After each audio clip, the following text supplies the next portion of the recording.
میرے پیارے دوستوں اور ساتھیوں، حضور صلی اللہ تعالی علیہ وسلم فرماتے ہیں کہ کچھ نمازیں جو ہیں وہ منہ پر مار کر پھینک دی جائیں گی. جیسے رکوع سے کھڑا ہونا ہے تو ایک بار اتنا کھڑا ہونا ہے اس وقت کہ ایک دفعہ سبحان اللہ کہہ سکیں، اور رکوع سے اگر سیدھا سجدے میں چلے گئے تو نماز نہیں ہوگی، یا رکوع سے کھڑے ہوئے سیدھا چلے گئے سجدے میں، نماز فاسد ہو جائے گی. اور ایک سجدہ کرنے کے بعد پھر بیٹھنا ہے اتنا کہ سبحان اللہ ایک دفعہ کہہ سکیں. یہ نہیں ہے کہ پورا بیٹھے ہی نہیں پھر سجدے میں چلے گئے، نماز فاسد ہو جائے گی.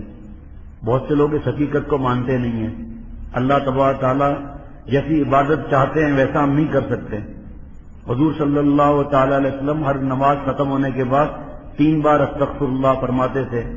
3 بار اے اللہ معاف فرما دیجئے، اے اللہ معاف فرما دیجئے، اے اللہ معاف فرما دیجئے. حضرت والا دامت برکاتہم فرماتے ہیں کہ بھائی حضور صلی اللہ تعالی وسلم تو معصوم ہیں، انبیاء کے سردار ہیں، نماز جیسی عبادت ہے، پھر استغفار کس چیز کا؟ استغفار اس چیز کا کہ اے اللہ جتنا آپ کا حق ہونا چاہیے اتنا نبی سے بھی ادا نہیں ہو سکا. نماز ورزش نہیں ہے، یہ اللہ کے سامنے کھڑا ہونا ہے. وضو کے بارے میں بہت سے لوگ انگلیوں کا خلال نہیں کرتے، ہر یہاں سے شروع کرنا ہے، انگلی کا خلال کرنا ہے.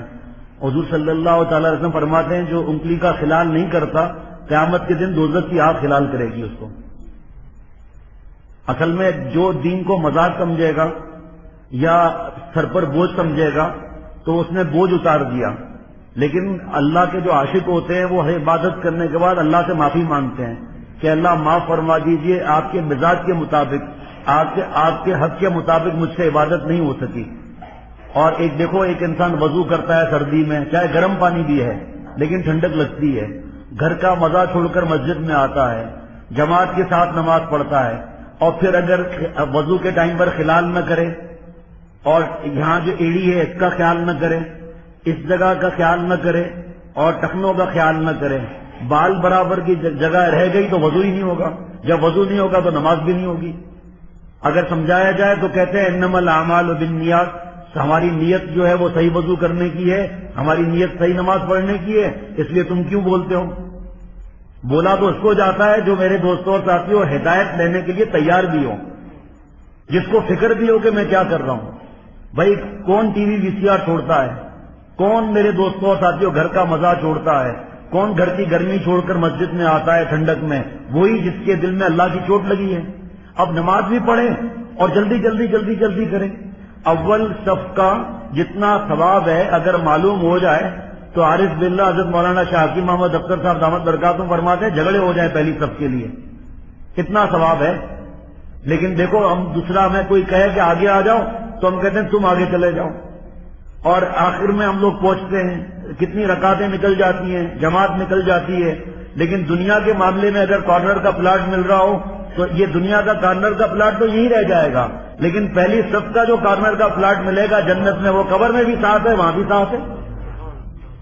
اللہ فرماتے ہیں ما عندکم ینفد وما عند اللہ باق، جو تمہارے پاس ہے ختم ہو جائے گا، اللہ ہمیشہ سے ہمیشہ رہیں گے.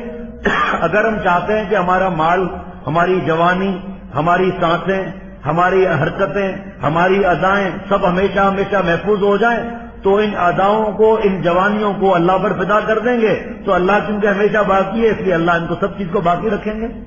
ہماری نمازیں کیسی ہیں؟ ہم نماز میں جو پڑھتے ہیں سورہ فاتحہ اور جو سورت پڑھتے ہیں وہ کسی قاری صاحب کو سنوائی؟ اس میں کتنی غلطیاں ہیں. الحمدللہ رب العالمین، الحمد یہاں سے تو ترجمہ ہوگا کہ تمام تعریف اللہ کے لیے ہے، اور اگر یہاں سے نکل گیا سینے سے تو ترجمہ الٹ ہو جائے گا. حضرت مولانا مظہر صاحب دامت برکاتہم سے سنا کہ حضرت مولانا مظہر صاحب دامت برکاتہم نے فرمایا کہ اب ترجمہ الٹ ہو جائے گا کہ نعوذ باللہ تمام نقائص اللہ کے لیے ہیں. لیکن ہم اپنا قرآن پاک صحیح نہیں کرتے، فکر نہیں ہوتی. میں جیسے بیان شروع ہوا تو میں نے کیا عرض کیا تھا کہ نماز ہماری کیسی ہے. کسی مولانا سے نماز سیکھی؟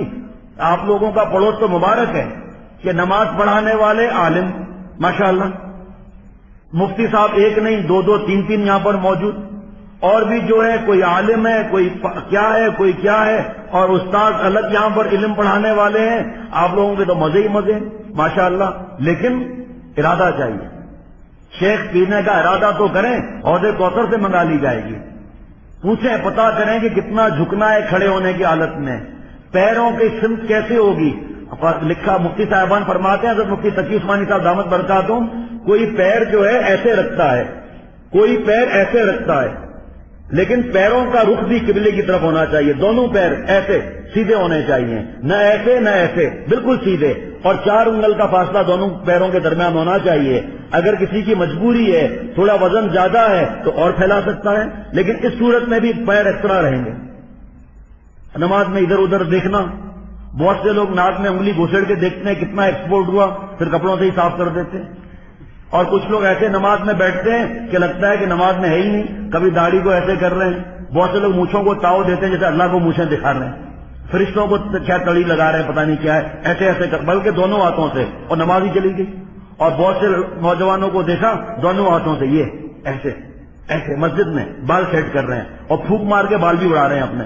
میں نے پوچھا دوستوں سے یہ کیا معاملہ ہے؟ کہا یہ فیشن ہے، یہ نیا فیشن ہے، یہ کوئی کافر کوئی ہے اس کا فیشن ہے یہ۔